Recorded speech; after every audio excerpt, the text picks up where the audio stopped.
Hello everyone, आप लोगों का स्वागत है मेरे एक और वीडियो में। आज का जो टॉपिक होने वाला है वो होने वाला है 70 BPSC PT biology set number 26। और आज हम सब एक नए चैप्टर की शुरुआत करेंगे जिसमें हम सब शुरुआत कर रहे हैं चैप्टर नंबर 13 में जड़ यानी रूट के बारे में हम सब पढ़ेंगे और समझने का प्रयास करेंगे। इससे पहले हम सब प्लांट के बारे में बहुत कुछ पढ़ चुके हैं, जिसमें से प्लांट टिश्यूज पढ़े थे, प्लांट हार्मोन पढ़े हैं, वहां से प्रश्न आएगा ही आएगा। एक एक करके मैं आगे पढ़ाते ही जा रहा हूं आप सबको, इसलिए आप सब ध्यानपूर्वक इस वीडियो को देखा करें और इसका नोट डाउन जरूर किया करें ताकि आपको समझने में आसानी हो और बार बार जब इसको रिवीजन करेंगे तो आपका प्रश्न नहीं छूटेगा। और इसके ऊपर मैं प्रैक्टिस भी करवा रहा हूं एमसीक्यूज के माध्यम से, तो वो भी टेस्ट आप सब जरूर अटेम्प्ट करेंगे। ठीक है, चलिए आज के वीडियो में हम सब पढ़ेंगे प्लांट मॉर्फोलॉजी, समझने का प्रयास करेंगे। थोड़ा फोटो वगैरह भी इसमें मैं ऐड कर दिया हूं ताकि आप समझने में बहुत ज्यादा आसान हो जाए। तो चलिए शुरुआत करते हैं इस वीडियो की। चैनल पे नए हैं तो चैनल को सब्सक्राइब कर लेंगे। इसका पीडीएफ अगर चाहिए तो ज्वाइन टेलीग्राम चैनल, डिस्क्रिप्शन में होगा लिंक, जल्दी से ज्वाइन कर लें। तो सबसे पहले अगर कार्य की दृष्टि से यानी वर्ग की दृष्टि से देखें तो प्लांट के मुख्य रूप से दो भाग होते हैं। ठीक है, पहला होता है वर्धी भाग यानी वेजिटेटिव पार्ट। वेजिटेटिव पार्ट का मतलब क्या हुआ, इसमें वे सभी भाग आते हैं जो पादप की वृद्धि करता है, यानी पेड़ पौधे को बढ़ाने का जो काम करता है उस पार्ट को बोलते हैं वेजिटेटिव पार्ट। बहुत आसान है, पोषण में सहायता करता है। ऑब्वियस सी बात है, जब तक पेड़ पौधा पोषण नहीं लेगा वो बढ़ेगा कैसे। एक शिशु के बढ़ने में पोषण का अहम योगदान होता है, चाहे वो मानव का बच्चा रहे कि जंतु का बच्चा रहे या फिर प्लांट रहे या पौधा रहे। ठीक है, विकास करता है, इसी को बोलते हैं वेजिटेटिव पार्ट। तो तीन वेजिटेटिव पार्ट आते हैं, कौन कौन से?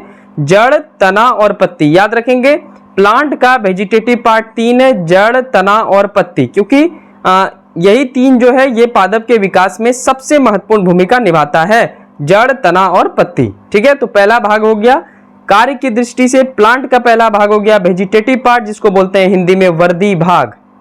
चलिए दूसरा जो भाग है वो है जनन भाग यानी रिप्रोडक्टिव पार्ट। यह जनन की प्रक्रिया या जनन के उपरांत उत्पन्न होता है। इसमें तीन भाग होते हैं, फूल, फल और बीज। ठीक है, यानी जो प्लांट का जन्म होता है उससे जो जन्म का काम करेगा, जनन की प्रक्रिया में हेल्प करेगा, वो करेगा फूल, फल और बीज। ठीक है, तो इसको बोलते हैं जनन भाग। तो कार्य की दृष्टि से, काम की दृष्टि से पादप के दो भाग हुए, प्लांट के दो भाग हुए। पहला भाग देखिए हम सब वर्धी भाग और दूसरा देखिए जनन भाग। चलिए ये तो हो गया पादप आखिर की, यहां तक हम सबको पढ़ना है।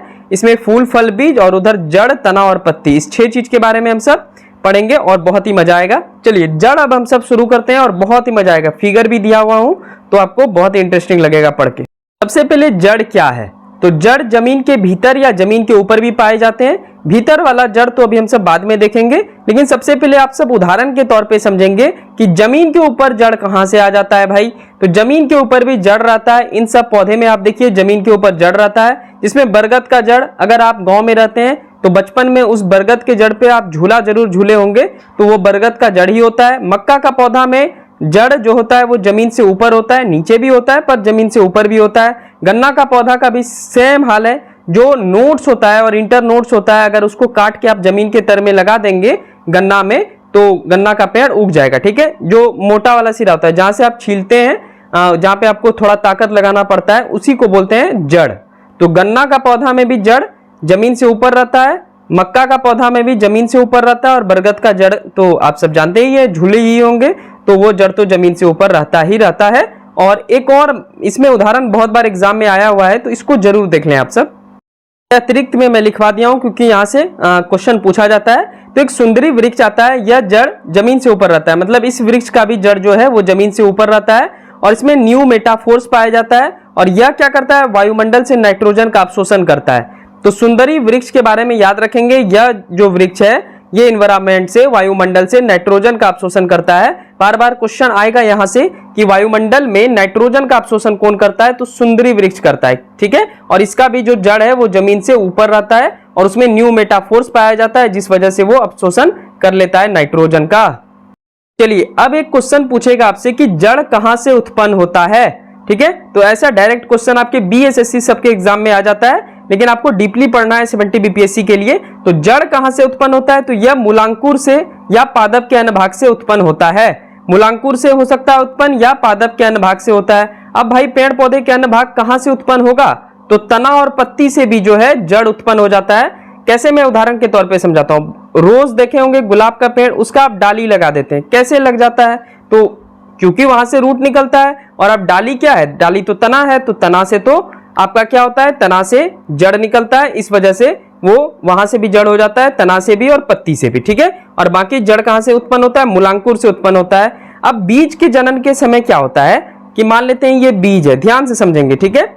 ये बीज है, अब यहाँ पे अंकुरित हो रहा है बीज, तो एक ऊपर चले जाएगा, तो ऊपर प्रांकुर से तना उत्पन्न हो गया। ये वाला इलाका जो मैं बनाया इसको प्रांकुर बोलेंगे, और प्रांकुर से तना उत्पन्न होता है। और नीचे वाला जो आएगा इसको बोलेंगे मूलांकुर, ठीक है। तो बीज के नीचे वाले सिरे को मूलांकुर बोलते हैं, बीज के ऊपर वाले सिरे को प्रांकुर बोलते हैं। प्रांकुर से तना उत्पन्न होता है, स्टीम उत्पन्न होता है, जबकि मूलांकुर से रूट उत्पन्न होता है, यानी जड़ उत्पन्न होता है, ठीक है। दोनों बात आप ध्यान से याद रखेंगे, यहां से क्वेश्चन बनता ही बनता है। आइए दो फैक्ट्स और हम सब समझने का प्रयास करेंगे। जड़ धनात्मक गुरुत्वानुवर्ती होता है, जड़ पृथ्वी के अंदर जाएगा, और जड़ ऋणात्मक प्रकाशानुवर्ती होता है, यह प्रकाश की ओर निकलेगा। भाई इसका मतलब क्या हुआ, धनात्मक और ऋणात्मक क्या हो गया, तो मैं ध्यान से समझाता हूं। मान लेते हैं ये प्लांट है, रूट जो है सबसे ज्यादा बढ़ेगा, मतलब जड़ जो है वो गुरुत्वानुवर्ती यानी ग्रेविटी में, ग्रेविटेशनल फोर्स यानी पृथ्वी के अंदर जाएगा कि नहीं जाएगा। आप ही बताइए, जड़ थोड़ा सा ही तो प्लांट के ऊपर जाएगा, ऐसा थोड़ी है कि बहुत ज्यादा जड़ बाहर निकल जाएगा, ऐसा तो नहीं होने वाला है। जड़ सबसे अधिक जो बढ़ेगा वो धरती के अंदर में बढ़ेगा, यानी ये धनात्मक है, ये प्लस में है, ठीक है।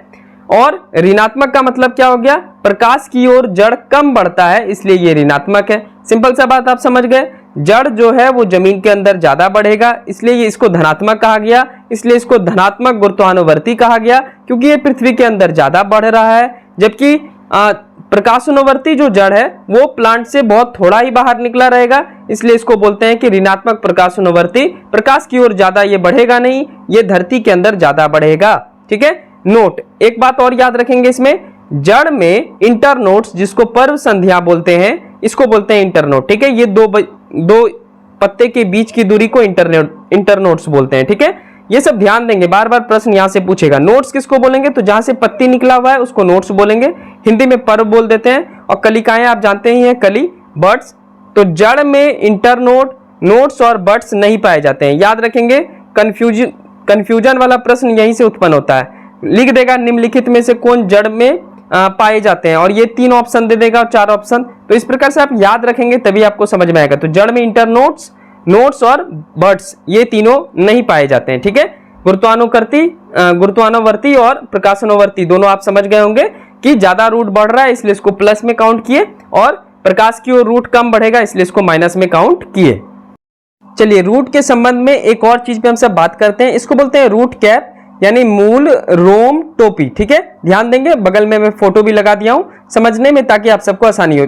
आप अगर कोई भी पौधा अलगाएंगे तो सबसे नीचे वाला जो हिस्सा होता है उसी को रूट कैप बोलते हैं, ठीक है। कोई भी जड़ से अगर पौधा अलगाए तो जो सबसे नीचे वाला रूट है उसी को क्या बोलते हैं, रूट कैप। तो जड़ के अंतिम सिरा पर टोपी नुमा संरचना पाए जाते हैं, इसे मूल रोम टोपी कहते हैं, यानी रूट कैप कहते हैं। मूल रोम में विभाज्य उत्तक की संख्या अधिक होती है, ये उत्तक में जहां पढ़ाया हूं वहां पे आप देख लें विभाज्य उत्तक क्या होता है। तो मूल रोम में विभाज्य उत्तक की संख्या अधिक होती है, और ये करता क्या है, रूट कैप करता क्या है, तो ये जल और खनिज यानी जो मिनरल्स आप डालेंगे, यूरिया वगैरह आप यूज करेंगे प्लांट के लिए, तो जल और खनिज लवण का अवशोषण तीव्र गति से करता है, बहुत ही स्पीडली ये करता है। तो रूट कैप ही जो है जल और खनिज लवण का अवशोषण बहुत ही स्पीडली यानी तीव्र गति से करता है, इसको याद रखेंगे।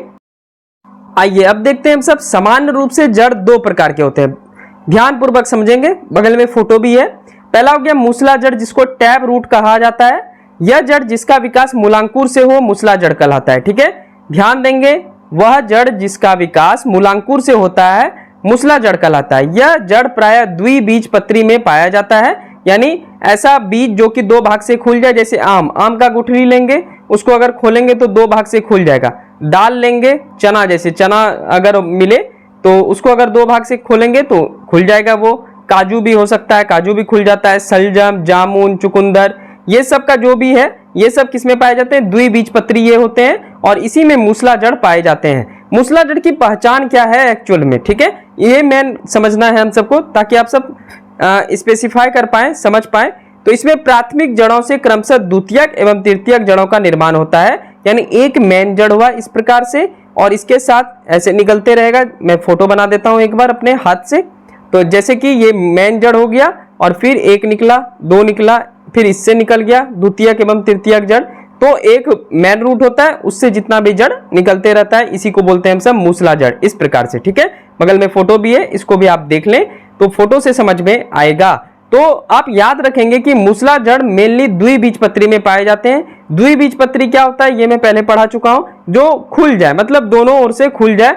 आम का अगर गुठली लेंगे तो उसको खोलेंगे तो दो भाग में बढ़ जाएगा बिना टूटे हुए। मैं ये बात कर रहा हूं, ये नहीं कि आप उसको तोड़ देंगे, तोड़ने से नहीं होगा। काजू को दो भाग में खोल सकते हैं, आराम से खुल जाता है। तो ऐसे जड़, ऐसे चीजों को क्या बोला जाता है, द्विबीजपत्री बोला जाता है। और इसमें कैसा जड़ पाया जाता है, तो इसमें टैब रूट पाया जाता है, यानी मूसला जड़ पाया जाता है।